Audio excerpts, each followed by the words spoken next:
Milosť vám a pokoj od Boha, nášho Otca a od Pána Ježiša Krista. Amen. Áno, sestri a bratia, z úcty k Božiemu slovu stojíme a teraz si vypočujeme slova písma svätého, napísané v Evanjeliu podľa Jána, 20. kapitole, 11. až 18. verši. Mária však stála vonku pri hrobe a plakala. Ako tak plakala, nahla sa do hrobu a videla dvoch anjelov v bielom sedieť tam, kde predtým ležalo Ježišovo telo. Jedného pri hlave, druhého pri nohách. Tí jej povedali: žena, čo plačeš? Odpovedala im: vzali môjho pána, neviem, kam ho položili. Keď to povedala, obrátila sa a videla tam stáť Ježiša. Ale nevedela, že je to Ježiš. Ježiš sa jej opýtal: žena, čo plačeš? Koho hľadáš?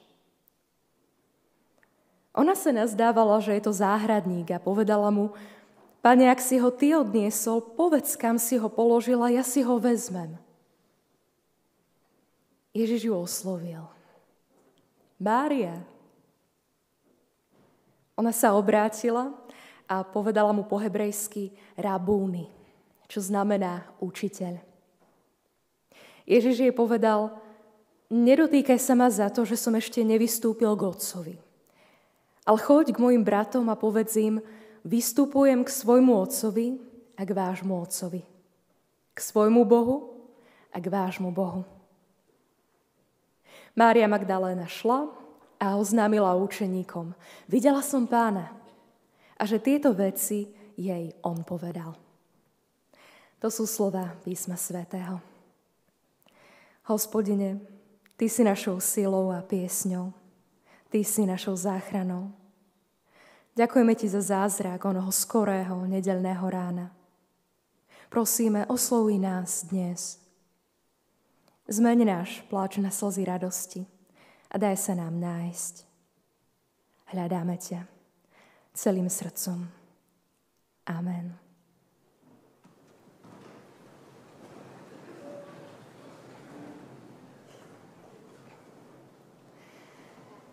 Bohom milovaní, bratia a sestry, keď som spolu so svojím manželom Stankom študovala v Bratislave a neskôr pracovala v nedalekej Záhorskej Bystrici, neraz sa ma zmocnila túžba vyraziť von do prírody a vnímať Božiu blízkosť a požehnanie v príjemnom jarnom vánku či pri kochaní sa krásou bohato kvitnúcich čerešní. Zvlášť v obdobiach, ktoré pre mňa boli ťažké. V rušnom hlavnom meste plnom turistov som hľadala ticho a pokoj. V ideálnom prípade v kombinácii so samotou. Asi vás neprekvapí, že nájsť také miesto vôbec nebolo jednoduché. Zhodou okolností a možno tiež vďaka zvláštnemu Božiemu vedeniu sa mi to však podarilo. A môj úlovok bol dokonca dvojitý. Prvým miestom, ktoré takmer dokonale spĺňalo moje predstavy, sa stal cintorín v Slávičom údolí. Na jeho ploche s rozlohou viac ako 18 hektárov som sa mohla strátiť ako ihla v kope sena. Bol štedro posiatý drevenými lavičkami a navyše plný kríkov a stromov, z ktorých korún sa ozýval radosný štebot vtákov. Niekedy, keď som tam tak sedela a rozímala, sa mi zdalo, že som v raji. Druhým miestom, ktoré mi prirástlo k srdcu, bola záhrada s niekoľkými starobilými náhrobkami pri rímskokatolíckom kostole svätých Petra a Pavla v spomínanej Záhorskej Bystrici. Na cintorín alebo k nejakému hrobu sa vybrala čosi hľadať aj žena plná smútku v príbehu, ktorý zachytil evanjelista Ján. Mária z Magdaly. Žena, ktorá bola posadnutá 7 démonmi. Tak opisuje Máriu Lukášovo evanjelium. Uvedený počet nečistých duchov, 7, číslo plnosti, zrejme poukazoval na to, že jej duševný, fyzický stav bol hrozný, ba úplne šialený. Bola vážne chorá, vnútorne rozorvaná, nepochopená svojim okolím. V jej živote ale nastal zlom. Stretla Ježiša, potulného kazateľa z Nazareta, ktorý ju oslobodil od jej choroby. Vrátil jej dôstojnosť, zmenil jej identitu. Ukázal jej, akú nesmiernu hodnotu má v Božích očiach. Vďaka nemu opäť mohla byť sama sebou. Mohla začať odznova, žiť inak než predtým. Ježiš jej daroval nový život. Život, o ktorom už snáď ani nesnívala. Vieme, že mnohí z tých, ktorých Ježiš uzdravil, si svoj nový život nechali pre seba. Niektorí mu ani len nepovedali ďakujem. Mária sa však rozhodla svojmu lekárovi priazeň a lásku opätovať. A Ježiša sa už nikdy nepustila. Od toho nezabudnuteľného dňa, keď na vlastnej koži aj duši zažila Božiu milosť, chodila všade s ním. Bola jedným z najvernejších Ježišových žiakov a priateľov.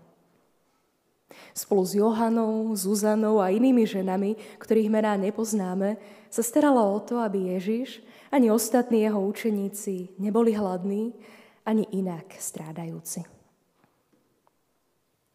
Tragický koniec života jej Pána na kríži a to, čo mu predchádzalo, pre ňu museli byť obrovskou ranou. Stratou, ktorá sa nedá ničím nahradiť. Z diaľky sledovala, ako v bolestiach čaká na smrť, ktorú si nezaslúžil. A potom pohreb, ktorý ani nebol skutočnou rozlúčkou. Zlý sen, ktorý sa zjavne stal realitou. Mária Magdaléna je šokovaná odchodom blízkeho človeka a cíti veľkú bolesť. Jej vnímanie je zúžené. Podvedome sa snaží odstrihnúť od svojich emócií a myslí na to, čo bude potrebné urobiť v najbližších hodinách. Nakúpiť voňavé veci, dostať sa do hrobu, postarať sa o telo. Teraz sa nemôže psychicky zložiť. Ježiš, hoci mŕtvý, potrebuje jej starostlivosť. Keď zistí, že ho niekto obral nielen o život, ale tiež o hrob, slzy, ktoré v sebe dusí už tretí deň, sa zrazu nedajú zastaviť. Učeníci, ktorých sa jej podarilo zohnať a priviesť k prázdnemu hrobu, odišli domov a ona, úplne paralizovaná smútkom, zostáva v slzách tam, kde svojho milovaného Pána videla naposledy. Pri hrobe. Sestri a bratia, podľa Hany Neudertovej, klinickej psychologičky vo fakultnej nemocnici v Brne, je počas obdobia zármutku veľmi dobré dovoliť si plakať, smútiť i opakovane sa vyplakávať z toho, že náš blízky tu už nie je. Dať si čas na upratovanie po ňom. Prvý polrok je vraj dobou, kedy má pozostalý človek právo reagovať rôzne.